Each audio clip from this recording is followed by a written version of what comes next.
अस्सलाम वालेकुम मम्मी। बेटी, कहाँ थी तुम? बस ऐसे ही घूमती रही, दुकानों को देखती रही अम्मी। तो कुछ लिया नहीं क्या तुमने? नहीं, कुछ पसंद नहीं आया। वैसे ये दुआ कहाँ है?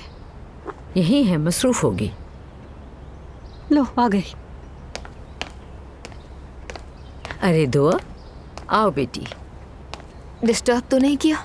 ओ दुआ जान, नेक लोगों का जिक्र करते ही वो आ जाते हैं। हम अभी तुम्हारा ही जिक्र कर रहे थे। वैसे आज क्या किया तुमने? यूनिवर्सिटी गई थी। कौन सी यूनिवर्सिटी? क्या जादू सिखाने वाली? क्या? ज्यादा ड्रामा करने की कोई जरूरत नहीं। भाभी आप क्या कह रही हैं, मुझे समझ नहीं आ रहा। अरे नायला, तुम तो कभी भी शुरू हो जाती हो। तुम बताओ कैसा रहा तुम्हारा दिन? ठीक था, बस आज सिर्फ 3 क्लासेस थी। तुम्हारी अपनी अम्मी से कोई खबर मिली? कुछ पेशरफ्त हुई? नहीं, उनसे बात नहीं हुई।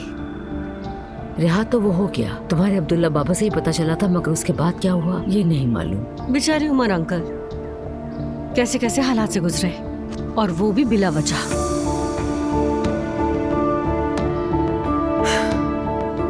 अपने कमरे में जा रही हूँ।